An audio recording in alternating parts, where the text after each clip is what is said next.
Hello, everyone. It's Paul Vincenti, and happy Monday to everyone.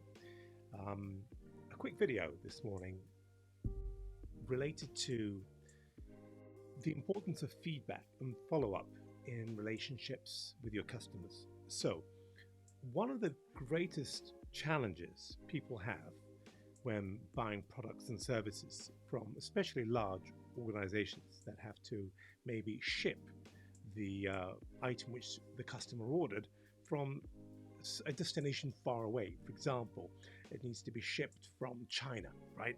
And your order, which you've left a deposit on, is going to take some time to turn up.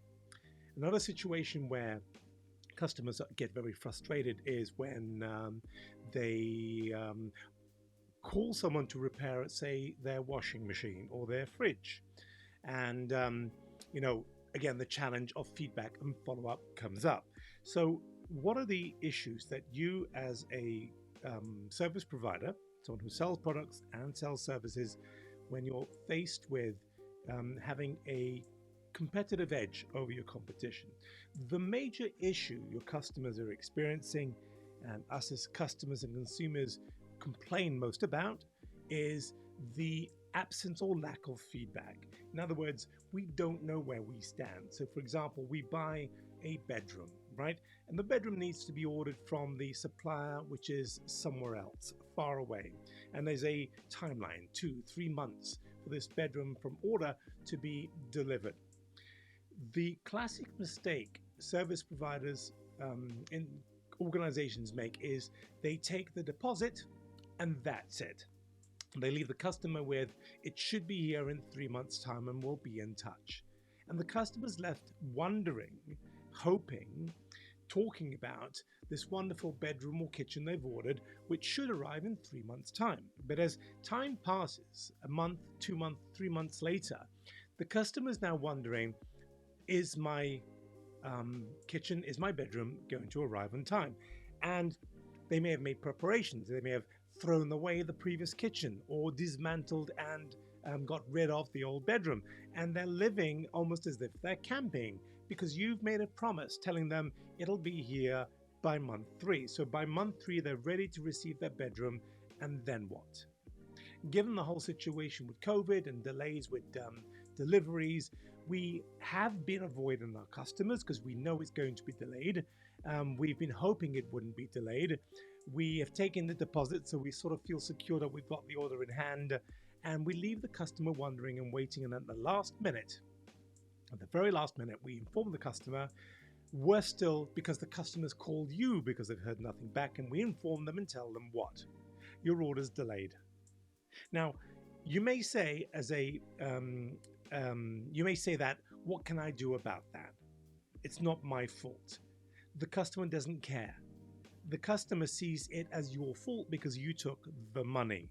So it's still your responsibility to have kept that customer up to date and in the loop throughout those 3 months. So you may say, well, what if I have nothing to say in those 3 months? We've made the order, we're waiting, and we find out at the last minute. The least you could do is periodically contact, call, especially phone and speak to verbally your customers to reassure them along the way that your order was made. It's gone for manufacturing. It's in the final stages and it's being shipped.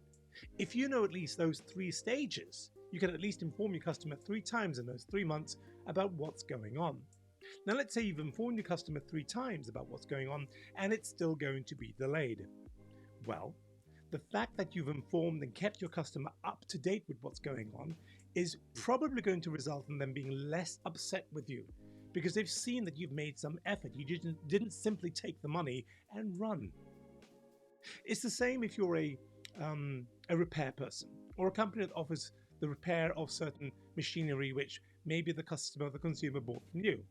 So let's take a washing machine or a fridge, for example, or a fridge or a TV. We call you and we ask for someone to come down and repair our dishwasher, our washing machine, our fridge, our TV. And you tell us, yes, we'll be there on Friday between 7 and 5. What is that? Between 7 and 5. What is that? That's basically telling your customer that we don't really care about you. We work on our timeline. You're not important. You wait between 7 and 5. You waste a whole day for me to give you the pleasure of seeing me fix your TV, washing machine, dishwasher when I'm when I'm good and ready. That is just unacceptable. It's unacceptable, it's rude, it's disrespectful towards the people that are trusting you and your services. So what can you do about it? You should at least be able to tell your customer, look, after 7 until 12. I mean, within 3 hours, you can at least within 3 hours, 4 hours even, tell your customer, I'll be there within the 4-hour period. Now, let's say you do that. You can be there within that 4-hour period. The customer's still waiting all day, or at least half the day. Is there any way that you can call the customer an hour before and tell them, look, I'll be there in about an hour, or I'll be there in an hour and a half minimum? Why would you want to do that? So that your customer can get on with doing other things like working, going out and doing some shopping, not waiting at home for that doorbell to ring in case you decide to turn up. So keeping customers up to date and informed is an essential part of retaining your customers. See, we're too concerned with the 7th stage of the sales transition, which is closing the sale. It's the after-sales service that gives you the edge in this business. And the rule I like to use, which I think you can use if you want to, when you're thinking about, am I giving too much feedback? Because we don't give enough feedback. We give way less than we're supposed to. The rule I like to train and tell people about is the rule which is as follows. The moment you feel you're giving too much feedback to your customer about the service or the product that they've bought or they're expecting, the moment you feel you're exaggerating, you're probably just approaching the required amount that your customer needs. In other words, we greatly underestimate just how much feedback our customers need when we're offering them a service or they're buying a product from us. So exaggerate it until you begin to feel that you're giving too much, volunteering too much feedback. In other words, if they're calling you for feedback, you're doing something wrong. You should be volunteering that feedback. And if you're feeling that I'm giving too much feedback, you're probably just approaching the right amount of feedback that the customer would expect or would appreciate. So I hope that helps.